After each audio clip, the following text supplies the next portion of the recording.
Bonjour à tous. Alors aujourd'hui, on va se poser la question Airbnb ou location longue durée, quel est le meilleur choix? Si vous investissez dans l'immobilier, vous vous êtes forcément posé cette question à un moment ou à un autre. Car on fait croire souvent qu'Airbnb, c'est une machine à cash ultime, mais c'est beaucoup d'argent, peu d'efforts, liberté totale, super. Spoiler, c'est rarement aussi simple. Alors oui, Airbnb peut rapporter plus, mais ça demande beaucoup plus d'implication et de stress. Message à toute heure, ménage, check-in, check-out, problème de dernière minute, squat, vous en avez sûrement vu dans l'actualité. Très vite, vous allez passer de investisseur à gestionnaire hôtelier. Et ça, peu de gens le disent.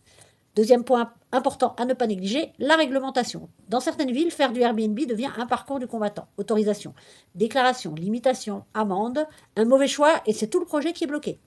Maintenant, on va parler de la location longue durée. Là, on est sur autre chose. Un locataire, un loyer régulier, une visibilité sur plusieurs années, moins de stress, moins d'imprévus, plus de sérénité, c'est souvent la base pour construire un patrimoine solide. Mais attention, c'est pas magique non plus. Il y a la fiscalité, les plafonds, la gestion, les risques d'impayés.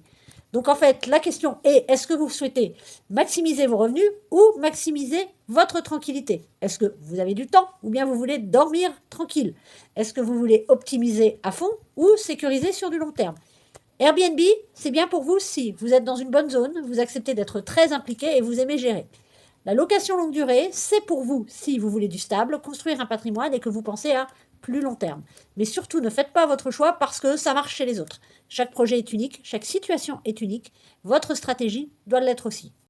Voilà, alors j'espère que cette vidéo vous a plu. Si c'est le cas, vous n'hésitez pas à commenter, à liker, à partager et surtout à vous abonner.